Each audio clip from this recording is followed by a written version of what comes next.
जालना ऐन परीक्षेच्या तोंडावर शिक्षणाचा घात। 4 जानेवारीला MPSC पेपर असताना JS कॉलेजचे प्राचार्य गणेश अग्निहोत्री यांनी शेतकरी, गोरगरीब व दलित विद्यार्थ्यांचे स्टडी सेंटर बंद केले। मुद्दाम स्थलांतर करण्याचा निर्णय। विद्यार्थ्यांनी विचारणा केली असता राहायचं नसेल तर निघून जा असा मानसिक छळ करून मातंग समाज व दलित मुलांच्या भविष्यावर घाला घातला जात आहे। अभ्यास कुठे करायचा, पेपर द्यायचा कुठून, कुठे जायचं, त्याचा दोष तरी काय? घाणेरडं पाणी, अमानवी सुविधा आणि वर शिक्षणापासून दूर ढकलणं हा अन्याय आहे, गुन्हा आहे।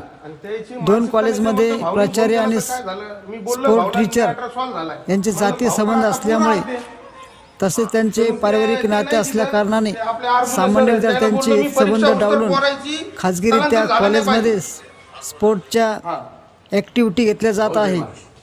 यापासून कॉलेजचे प्रशासन अवगत असून सुद्धा काही करत नाही, कारण स्वतः प्राचार्य या गोष्टीला सपोर्ट करत आहेत। अशा ग्रँड असलेल्या कॉलेजमध्ये खाजगी क्लास घेण्यावर कायद्याने बंदी आहे, तरी पण मागील कित्येक वर्षापासून हे चालू आहे। स्टडी सेंटरच्या विद्यार्थ्यांनी या गोष्टीचा विरोध केला असता त्यांना धडा शिकवण्यासाठी अभ्यासिका स्थलांतर करण्यात आली। या गोष्टीचा निषेध करता येऊ नये म्हणून त्यामुळे त्यांच्यावर दबाव निर्माण करण्यात आला आहे।